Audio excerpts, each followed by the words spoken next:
Hello everyone. Today we will discuss about historical periods of philosophy. According to Gordon H. Clark, Gordon कहते हैं the history of philosophy is philosophy. अगर हम history of philosophy को देखते हैं तो असल में वही फ़लसफ़ा है कि हम उसकी हिस्ट्री के बारे में जानते हैं, जानने की कोशिश करते हैं। तो history of philosophy is philosophy. तो आज हम डिफरेंट फ़िलॉसफी की जो इस वीडियो में फ़िलॉसफी के मुख्तलिफ पीरियड्स उसके अदवार के बारे में पढ़ेंगे।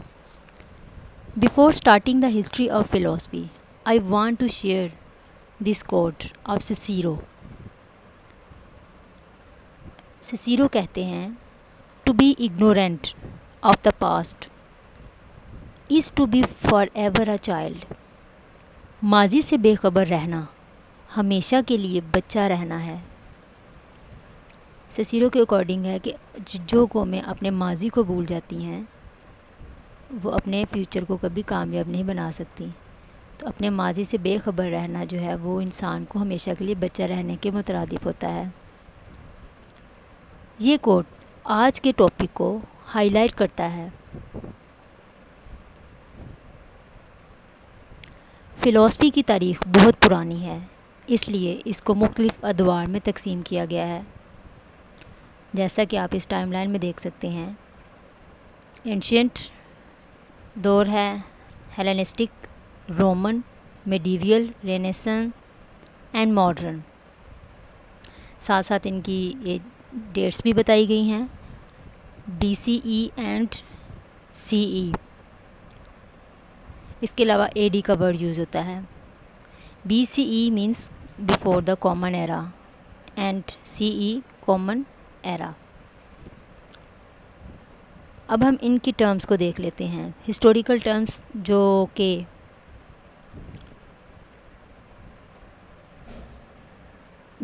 जीसस क्राइस्ट की पैदाइश से पहले का अरसा BCE कहलाता है। मतलब जो कि बर्थ ऑफ जीसस क्राइस्ट की जो बर्थ है, जो उनकी पैदाइश है, उससे पहले का जो दौर है उसको हम BCE और BC का नाम देते हैं। BCE before the common era secular term है ये, और CE बिफोर क्राइस्ट जो कि 500 से 1500 तक का दौर है। नेक्स्ट इस स्लाइड में बताया गया है AD एनो डोमिनी, CE कॉमन एरा। तो एनो डोमिनी में बिफोर जो जीसस क्राइस्ट की पैदाइश के बाद का जो अरसा है वो उसको हम AD बोलते हैं। BC जो पीरियड है इसमें हिस्ट्री का जो पीरियड पीछे की तरफ जाता है, और CE कॉमन एरा का जो पीरियड है उसमें हिस्ट्री का पीरियड आगे की तरफ जाता है। इसके अलावा मिडीवियल हिस्ट्री आती है,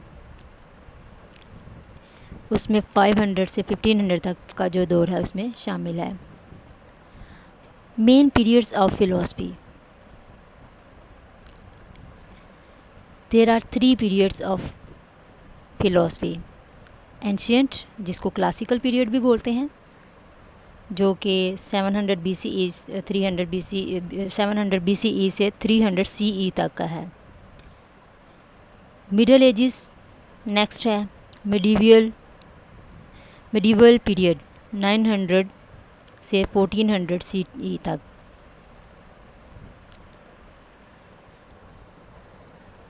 उसके बाद आता है मॉडर्न एज। इसमें renaissance, enlightenment, late modern and contemporary periods हैं, जो कि 19 सेंचुरी तक जो वो 100 तक प्रेजेंट एज अभी तक जो लेट मॉडर्न और मॉडर्न एज जो है वो यहाँ तक कि ये 3 इसकी स्टेज जो पीरियड्स हैं हिस्ट्री के। अब हम देखते हैं एंशियंट पीरियड ऑफ फिलॉसफी। इसको हम 3 पीरियड्स में डिवाइड करते हैं, pre Socratic, Socratic and Hellenistic philosophy या रोमन। इसमें प्री सोक्रेटिक, जैसे कि इसमें आप देख रहे हैं कि इसमें फ़िलासफ़ी, इसमें जो फ़िलासफ़र आ जाते हैं प्री सोक्रेटिक में, जो इनकी डिटेल बताई गई है, जिसमें थेल्स हैं, एनेक्सिमेंडर हैं, और ये तमाम फ़िलासफ़र उस दौर के फ़िलासफ़र्स हैं। उसके बाद आता है सोक्रेटिक पीरियड। सोक्रेटिक पीरियड में खुद सुकरात, प्लेटो एंड एरिस्टोटल शामिल थे। इसके बाद जो थर्ड पीरियड है, इसमें हेलेनिस्टिक पीरियड। एसारे कदीमा के दो मशहूर हुकूमतें एथन एंड स्पार्टा थी। एंशियंट ग्रीक फ़िलासफ़ी के ज़वाल का आगाज़ उस वक्त होता है जब हेलेनिस्टिक पीरियड में सिकंदर आज़म की डेथ होती है और रोमन इक़्तिदार ग्रीक पर काबिज़ होना शुरू हो गया। इस अहद के मशहूर फ़िलासफ़र, एंशियंट ग्रीक के जो मशहूर फ़िलासफ़र हैं वो सोक्रेटिक, प्लेटो एंड एरिस्टोटल हैं। सुकरात चूँकि ग्रीक फ़िलासफ़ी के फादर माना जाता है इनको, the father of Greek philosophy is Sukrat. Socrates was one of the greatest Greek philosophers. His work was to show how argument, debate, and discussion could help men to understand difficult issues. Medieval period. Medieval period 5वीं सदी से लेकर 15वीं सदी तक जारी रहा है। ये दौर किसानों, खानकाहों, गिरजाघरों और सलेबी जंगों का दौर था। ये दौर मिडिल एजिस के नाम से फेमस है। इस दौर का क्रिश्चियनिटी के साथ बहुत गहरा ताल्लुक़ है। The famous philosophers of this period, इस दौर के दो मशहूर जो फ़िलासफ़र हैं उनमें सेंट अगस्टाइन और सेंट थॉमस ब्यूथियस हैं। अगस्टाइन को मिडिल एजिस का प्लेटो और सेंट थॉमस को मिडिल एजिस का एरिस्टोटल कहा जाता है। ये कहने की एक वजह ये थी कि एक तो वो क्रिश्चियनिटी पर वर्क कर रहे थे, इसके साथ वो अपने इन फिलोसफर्स के वर्क को भी फॉलो कर रहे थे, जो एरिस्टोटल एंड प्लेटो और सोक्रेट इनकी फ़िलासफ़ीज़ को फॉलो कर रहे थे। ये रोमन इक़्तिदार के ज़वाल से शुरू होता है। जो मिडीवल पीरियड है, जैसे ही एंशियंट दौर जो है वो रोमन इक़्तिदार से पे ख़त्म होता है और रोमन इक़्तिदार का ज़वाल से जब शुरू होता है, वहाँ से मिडीवल पीरियड जो है तारीख़ का बहुत तवील अरसा जो है वो स्टार्ट होता है। इस फ़िलासफ़ी का ताल्लुक़ यूरोप से है।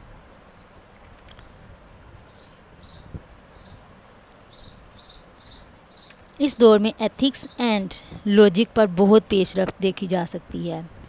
मिडीवल पीरियड में बहुत सी डिबेट्स आती थीं, मसलन कि खुदा की सिफ़तें क्या हैं, इनकी विल, इनका इक़्तिदार और फिर ये कि इंसान अपनी मर्ज़ी से फ़ैसला करता है या कोई तकदीर पहले से लिखी होती है। जो कुछ होता है by the grace of God होता है या इंसान की अपनी मर्ज़ी भी इसमें शामिल होती है। तो इस दौर में बिलीव्स और गॉड के बारे में जो है इसके ऊपर फोकस होता है कि God here is the centre of man's life. तो इंसान की ज़िंदगी में क्या जो है वो गॉड की मर्ज़ी शामिल होती है या नहीं शामिल होती।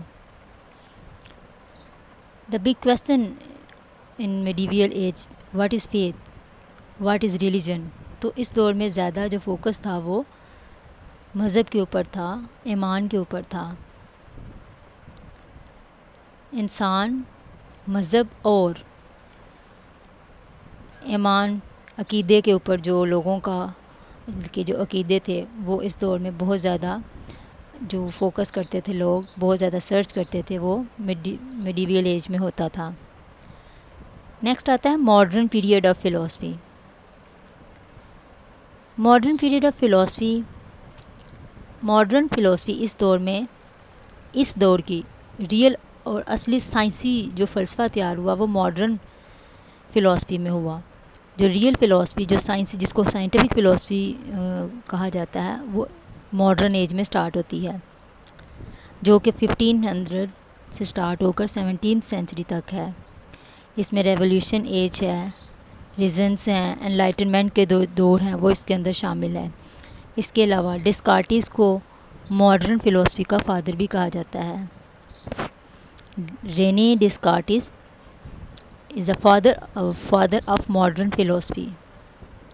तो ये तो था थोड़ा सा शॉर्ट सी हिस्ट्री जो मैंने आपको बताई है, ताकि आप थोड़ा सा वो हर दौर की एजिस और उनकी टर्मिनोलॉजीज़ के बारे में और कुछ फ़िलासफ़र्स के बारे में जो है वो जान सकें।